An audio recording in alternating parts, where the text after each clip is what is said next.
guys, welcome back to the Library of Alexandria, and today guys, I am finally gonna be reviewing Boosh, Mistborn, aka The Final Empire, the first book in the Mistborn trilogy by Brandon Sanderson. Tonight, old man, you did it! You did it! You did it! You said that you would do it, and indeed you did! So guys, this was my first foray into the world of Brando Sando, as my friend Jesse at the Bookish Mom calls him.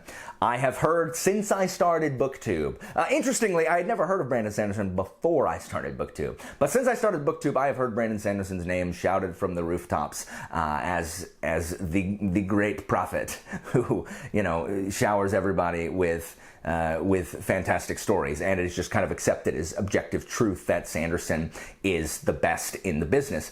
And so I have just heard everything, and especially with the buildup of Rhythm of War coming out this year, I guess there was a lot of that to blame for it as well. But it was high time for me to try Brandon Sanderson for myself. And let me tell you guys, I am so glad that I did, because I loved this book. Like, there is so much about this book that I loved. Like, just even the setting, from the beginning, the setting was interesting right from the start. Like, the setting is this world that's just covered in freaking ash. Like, ash is falling from the sky. Very first lines, right? Ash fell from the sky. There's these ash mounts, I think, I don't know. They're volcanoes. They're just shooting ash all the time. We don't know why. We don't know why. Everyone who knows about the Mistborn trilogy has heard that it is Sanderson's kind of playing with the Chosen One trope. What happens when the Chosen One fails? And so we know that there's a Chosen One, and it didn't work, and there's this guy called the Lord Ruler who rules over everything, and there's ash all over the place because the world was not saved, and there's these things just shooting ash. They're volcanoes. They're ash volcanoes shooting it all the time. And so the world is gray. All I can picture is gray. Like, I picture everything being gray all the time. And you know, I'm probably right, because they're all constantly having like they got to scoop their driveway, you know, pay a kid $20 to shovel their driveway of ash instead of snow. So even from the beginning, the setting just hooks you in. I'm like, how did it get like this? Why are there volcanoes spewing ash all the frickin' time? And so within this story, we've got two really main characters. There is an orphan named Vin, who is kind of obsessed with the specter of her brother Reen, who fled their little crime gang. Like, she's part of a criminal gang, who owed them money or whatever, and so she's working off that debt, and her brother Reen fled away because he's gonna, you know, he left. And so now it's left with Vin, who is part of this gang, and she's beaten up all the time, and they treat her like garbage, but she is a very talented thief, for reasons that we discover soon. And she is in this great city, the great capital city of the Final Empire, which is Luthadel. And that's where the Lord Ruler lives, and there's all these noble houses, which I'll talk about in a second.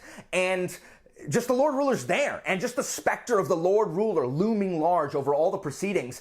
Like, Sanderson, the mystery he builds up about the Lord Ruler and how the world got that way, and like what's gonna happen with the Final Empire, that is just, he just pulls you in from the get-go, and you're just constantly looking for hints about what's gonna happen. Well, back to Vin and Kelsier. There's this guy Kelsier who always smiles, and he's supposed to be like the cool guy who, like, oh hey, nothing flusters me. But he's not quite to that level, because when it's the ooh, I love danger kind of thing, that's annoying, who never takes anything seriously.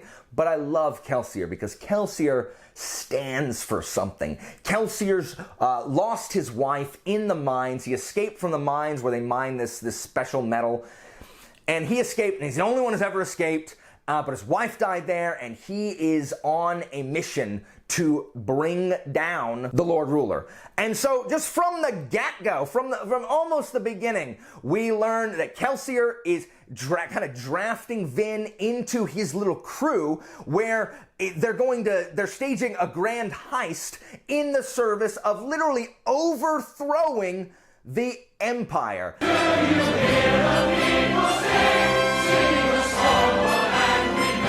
And that conceit alone starts ticking a whole bunch of boxes that just appeal to me so much. Small squad of team members, that found family, a leader who has all these ideals and these principles, who has to kind of face reality. Like, can his principles stand for this? Like, will he have to like cast people aside in order to achieve the dream he has? And that's Kelsier. Kelsier is the head of this band of people, all plotting this heist.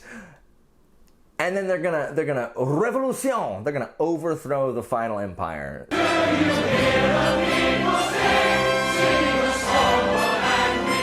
So they think, this small group of like 8 people. And I love that kind of stuff, guys. If you don't know, one of the reasons that I read fantasy is because the world is a corrupt place. Like, people are corrupt, people are selfish, people are mean, and just, not everyone, obviously, but people in power often abuse that power because they can. Because the only people with the power to stop them are also profiting from the corrupt use of their power. There's literally no incentive. There's no incentive to stop people from being corrupt. The higher up you get, the less incentive there is. Like, one, the crimes, white collar crime and that kind of corruption and stuff that's committed is like, oh my gosh, we're gonna get in a whole nother thing. Like, it's never prosecuted. If it is, you're never convicted. If you are, it's only for a little while. And like, the ill-gotten gains you got are definitely worth the punishment in the rare event that you're ever punished. There is so much corruption, guys. And oftentimes no one can do anything about it because in reality, a small band of people banding together cannot topple an evil empire. But in fantasy, they can. We see it all the time. These people they stand no chance. They go and they do it. And you know what? Even if they don't, like, we believe that there is a possibility. Sometimes they don't, and that's so cool when they don't. But this is one of the things that I love about fantasy, the fact that there can be this small band of people who are just not going to take it anymore.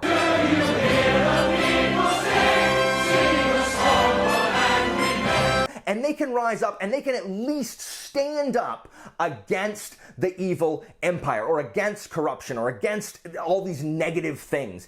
And I love that because we don't see that nearly enough in the real world. And if it does, just swatted down like that, because that's how the real world works. So one of the reasons I love fantasy, one of the reasons that I love this book is because it's just got that conceit from the very beginning. Now, because of the whole gray aesthetic and the heist aspect and the fact that Kelsier is trying to both educate Vin on kind of the magic system and at the same time us readers, as well as this other noble, Renault, is trying to instruct Vin on how to act in society if she's going to kind of infiltrate. This book is a combination. It is if a Dickens novel, My Fair Lady, and Ocean's 11 all got together and had a big party and spat out a baby, that would be this book, because it feels very Dickensian. It feels very like Fagin with his like army of orphans, you know, stealing things. You gotta pick a pocket or two, boys. You gotta pick a pocket or two. As well as Kelsier and Renault as stand-ins for Henry Higgins and Pickering, instructing Eliza on how to behave in polite society. Bravo! And then the Ocean's 11, the friggin' heist, where like the whole first part 1 of the book is them plotting the heist down to every detail on how everyone's job and how everyone's gonna do everything. And it's just so freaking cool. I love that stuff. Heists are amazing. And here's why I love heists. I love heists for the same reason that I love magic. If y'all don't know, I am the biggest magic fan. Any magician that ever comes to town, I go and watch them. I love magicians. Penn and Teller are my freaking favorite. Teller was a Latin teacher.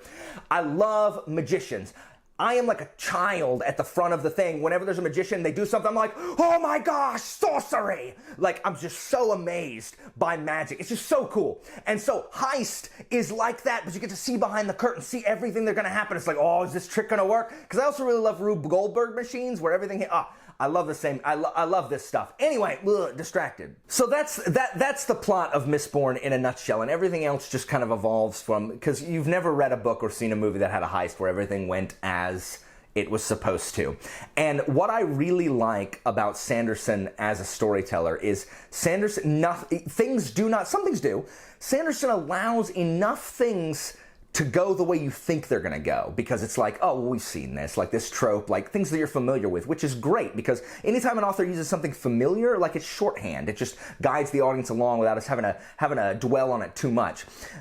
So he allows enough things to go the way that you think or hope they're gonna go, that as soon as you're lulled into a sense of security, he yanks the rug out from under you. And it's just like, oh my, are you kidding? How did I not see that coming?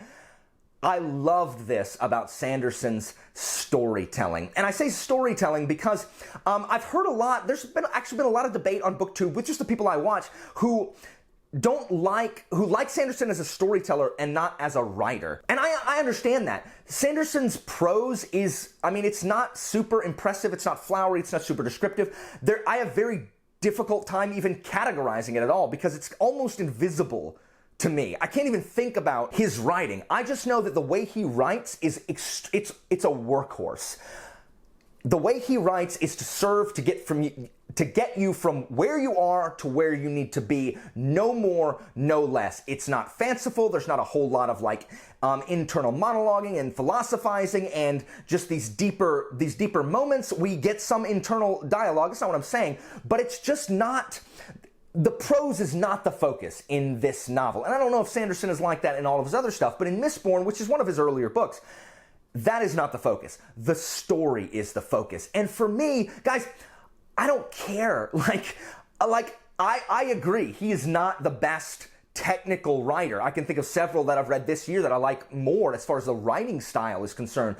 But the way, I don't care. The story is so freaking good and so interesting and so compelling and so surprising yet familiar. It's just this almost perfect blend of stuff that just is so it's so perfect for me specifically as a reader. It just checked so many boxes, like took me by the hand and said, let's do this. And it's a swashbuckling adventure tale. And if you have not heard me talk enough about it, swashbuckling adventure tales, it feels like an Indiana Jones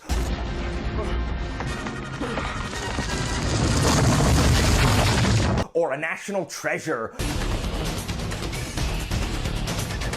or any of those other like popcorn action flicks where you're just going. But Uncharted, if you've ever played the Uncharted PlayStation games, it felt a lot like this, but less globetrotting. But Thieves' End especially, if you played the Uncharted 4. Had a few close calls, but... Yeah, well, if you're gonna cut the power, now would be a good time. All right, well, I'm gonna need a minute before I can reach the panel. We don't have a minute. Rafe's about to walk out of here with your cross. Wait, what? Rafe? Rafe is here? Yes, Rafe is here. So right now, he has the highest bid. Well, I'll bid him. With what? I don't have that kind of scratch. Sully, we're stealing, remember? I don't know why I got those vibes, but just now, like, I got the vibes of Uncharted 4, because they are also plotting a heist in Uncharted 4, and it's just so good, but Uncharted 4 is also super surprising at parts. It feels a lot like that.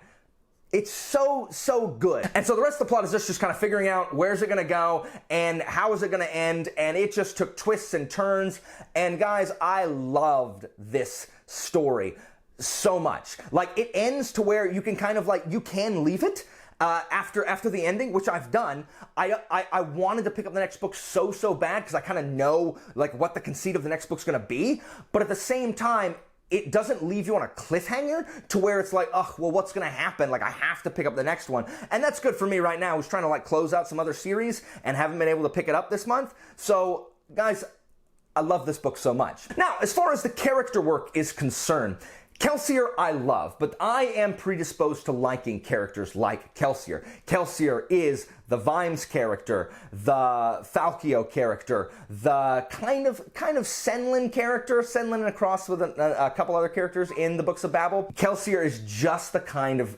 hero that I'm predisposed to liking. So I'm not really in a great position to judge whether or not Kelsier is a great character objectively. For me, I love Kelsier. He could be this really serious guy, like, because he is out for revenge. Like, his wife died, and he's, out to pay people back. But he's not, like, angry all the time. It's not like, oh, I hate this. Oh, my gosh, I'm going to learn how to dual wield. It's none of that. Instead, he smiles all the time, and he's just, like, puts on the happy face and just it does what he has to do. So I love Kelsier. And even if Kelsier himself is not a super complex character, I like the complexity about his relationship with Vin. If at any point, guys, I've said Rin in this review, I literally, after I say it, I don't know if I said Vin or Rin. If I've said Rin instead of Vin, it's because Poppy wore Rin, this book, Vin, read them close together. Sorry in advance. His complex relationship with Vin is really, really good.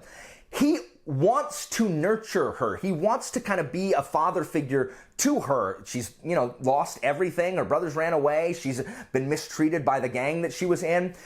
So he wants to nurture her and wants to be that father figure, but is also super condescending in the same way that Henry Higgins was to Eliza in My Fair Lady. Like, he's kind of a douchebag to her because he is like, oh, stupid child. But at the same time, even though he desperately wants to protect her from further harm, because he has the things that he needs to get done, like, you never know, is he going to be willing to sacrifice her as a pawn if he has to? Like, we know he's using her, but can you use her and at the same time still have affection for her? And when it comes to it, if you have to give her up, i.e. sacrifice that pawn on the board in order to achieve the larger goal, will he do it? And we never know, because Sanderson has built up that complex relationship between these two. Now, Vin! We need to talk about Vin as the main character. I didn't like Vin, especially to start with, and she kind of grew on me toward the end. Vin is an interesting character because she's at the same time the worst, but also being, I think, well written. Even if I don't like Vin, I like what Sanderson is doing with Vin. First of all, I really like that Sanderson uses our Vin POVs as a way to play with our expectations about the world and kind of false beliefs. Vin is an unreliable narrator. Things that Vin believes about certain people, believes about the world, aren't necessarily true, but you don't see this a lot in fantasy. And when I see it, I always take note of it because I really like that when something that someone believes is not actually true. We tend to take for granted in fantasy that if someone believes it just happens to be true. That's shorthand for the author feeding us information about the world, and that's fine. It doesn't bother me. But when it's turned on its head like this, Vin thinks so many things about the world are true that aren't. She's like a child that still believes in the Easter Bunny. Never mind. Sorry, children. It's like a child that still has kind of some false beliefs in, anthropomorphic figures. Go read Hogfather. And not just Vin, like the common person believes a lot of things that aren't true. And so I like that Sanderson uses her as our kind of window in to subvert our own expectations. She is annoying, and she is insufferable, and she is paranoid. Oh my gosh, did anyone else get tired of Vin's freaking paranoia? She is suspicious of everything. She would be a fantastic Among Us player. But I like that it's consistent. Sanderson doesn't change it. Like, her paranoia is consistent. It's not like she's paranoid about these things, but because it needs to fit the plot, she's not paranoid about this. So even though I did not enjoy her, Vin, stop. I did like that it was consistent and well developed, and even more, I like that what Sanderson is saying here through Vin I think Vin is one of the most realistic portrayals of poverty and the effects of poverty, the lasting effects of poverty that I've read in fantasy. Like, we always read about poor characters, and then there's always a line like, oh, they've never seen so much food in their lives, and then they eat a bunch of food, and then now it's like, okay, well, now I'm accustomed to this. Sanderson in this book does something really different. Vin's actions, part of her paranoia, and it's like, it's the lasting effects of poverty and abuse. Vin was abused by her brother, beat up by her brother, and she's beat up by the gang she was with, and she was dirt poor, like having to eat like nothing, or going hungry and starving, being like one of these kids from a Dickens novel who's like, please sir, can I have some more, at the workhouse. And Mr. Bum, more? Please sir, I want some more. But even after she has been kind of elevated and lifted up, and she's doesn't have to hunt for her next meal, and she's got some money in her pocket and all of that, she still has these impoverished views, or these views of she thinks that people are going to hurt her. She's afraid of trusting anybody, and as someone who knows people who have been victims of abuse, it's just really realistic. And having been someone who was poor, not as impoverished as Vin for sure, but was poor, and thinking about like when you're living paycheck to paycheck, that kind of poverty where you're never ahead, you have $0 saved up, and you know, like you have to decide, do I pay this bill or this bill? Those thought patterns do not go away all of a sudden that you can pay both of those bills. You still freak out about that kind of stuff. And Sanderson does that with Vin. She has the thought patterns of an abuse victim, a thought patterns of an impoverished kid. And I really, really like that. It's not something I've seen a ton in fantasy. Now, as far as the secondary characters, they are significantly less interesting. They're really kind of interchangeable. They're known by a specific physical feature, or a, like, you know, generic, like, kind of caricature. This is how I act. Oh, this is the guy who doesn't like to get dirty, the fancy guy. This is the big dumb ox guy. So they're not super interesting past. Now Sazed, I'll take it back. Sazed is cool. I picture Sazed as he's No Face from. He's not. Like, he's a monk. He's like a monk character. All the fan art I've seen is like a monk. But I picture Sazed as frickin' No Face from Spirited Away. I don't really know why. It's because when they first describe him, they describe him as like long features. Like, they describe him as weird. They just say he's bald and looks like a monk. They don't say that. Instead, so I picture him as No Face. I'm always going to picture him as No Face. That's just how it is. But the other characters besides Sazed are not super interesting. There's a little bit of romance in here with a couple other like characters that are introduced that are okay. Sanderson at a couple points switches POV. He adds a third POV late in the book, and I didn't love that. He has to do it because otherwise we can't see what's happening. But I don't really like when authors have an established convention like these are the two POVs for, 5 of the 600 pages of the book, and then later add a third one. I don't like that. I think you should establish that there's going to be more than the two POVs to start with, but these are tiny complaints. Now, you cannot talk about Mistborn without talking about the magic system, Allomancy, that everyone hails as one of the coolest magic systems in fantasy, and I agree. It's cool as crap. Now, it is a very hard magic system, which means that everything is very, very well defined. It's not kind of nebulous, like, oh, a wizard can, kind of draw from the ether and turn this into fire, but can, like, use it a bunch of different ways.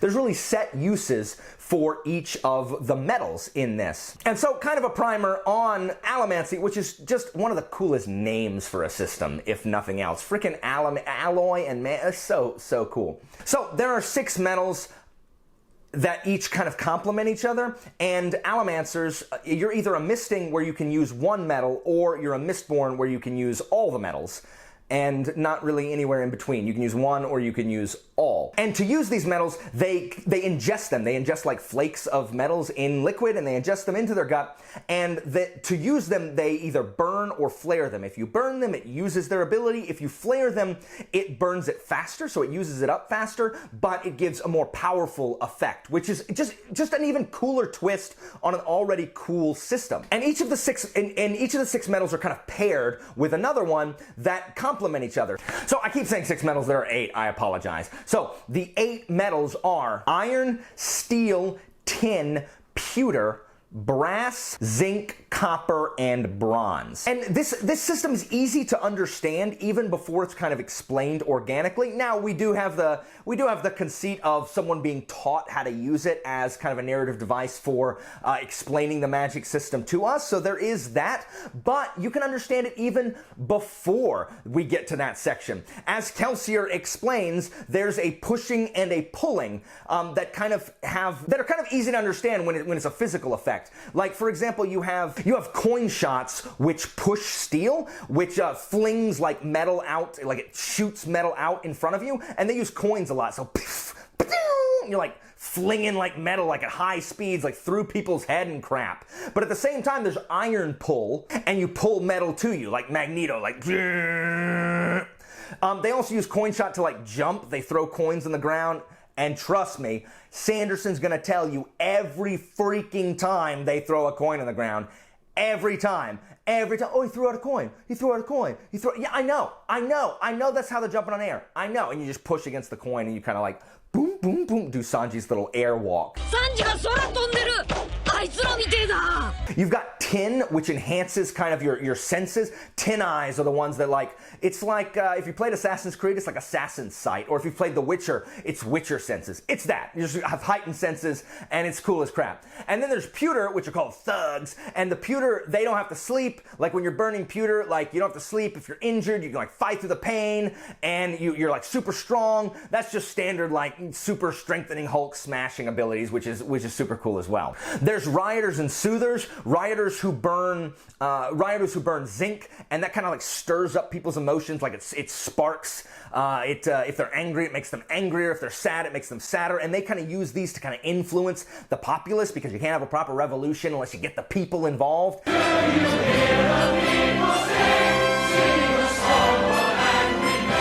And then soothers burn brass, which calms people. Like angry mobs get calmed down. Furious people get calmed down. Like any kind of heightened emotion gets more subdued.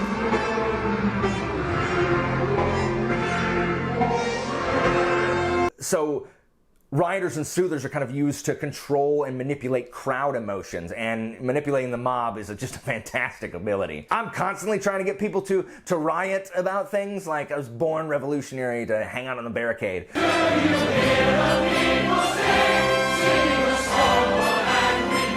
So I would definitely be a rioter if this was, real life. And then you have smokers and seekers. And smokers burn copper, and it's like as if they like emit a smoke bomb. They hide allomancy use because the Inquisitors, these terrifying people that work for the Lord Ruler, they have these huge like metal spikes in their eyes and walk around and like hunt down and kill Mistborn. So smokers kind of hide allomancy use from people seeking them out. And at the same time, there are people who are burning bronze who are seeking out uses of allomancy, and that's how you could tell like where kind of magic is being used from. So all the magic are different uses of those specific things, and I really like how the story is told with the constraints of that there. The jury is still out on whether or not I prefer a hard magic system to a soft magic system. I really like allomancy, but at times it just feels like they're just burning a charge on their wand or burning a use of their magic item type thing. But I think the magic system, regardless of whether you prefer soft or hard, is just freaking cool in this book. One cool touch that I do like is when Ven is learning how to use her magic, like when she's coin pushing, she pushes her hands out like that, and Kelsey's like, you don't have to do that, like stop. And if y'all ever played video games with your parents, or even if you've done it, and you try to jump with the controller and you do this number, that's what Ven's doing. She's like, you don't have to do that. Like, this doesn't help it jump. This doesn't help the coin fly out. I really like that little touch of her learning how to do it. Some final thoughts. There is more political intrigue in this book than I thought there was going to be. I love discovering more about the nobility because Kelsier hates the nobility, and I like learning more about them. Like if there's more to it than what Kelsier says. The humor in this book is not great. Like, it is not the greatest. When people make jokes, you're just like, ugh. And I don't know if they're meant to be that way, if they're meant to be funny. I didn't find much of them very funny. And I do like the question that is asked repeatedly, that keeps coming up, is are certain people more deserving of oppression than others? Like, can you be bred for subjugation? Are certain types of people just better off serving under an overlord. Part of the argument that's being made here is, are some of the people in this world kind of genetically predisposed to being kind of shepherded, as they just struggle with like the peasants or the common man? They're called ska. Are they really as useless as the nobles think they are? Like, do they have to be shepherded around by their betters? And so I did like the consistent and constant discussion about that thing as well. So guys, I love this. This was such a fun, just swashbuckling, great hits, so many things that I love about fantasy books. On the Kingfin approval rating, I give this book a superb plus. There's nothing I didn't like about this book. Superb plus easily. I loved this first book. I loved Mistborn. It was fantastic. Out of 5 stars, 5 stars, easily 5 stars. As you've seen in my other video, easily my 3rd favorite book this year. Absolutely fantastic. Guys, that is all I have for you today. Thank you guys so much for watching. As always, information about my Patreon and Discord is in the description. And guys, I will see you next time.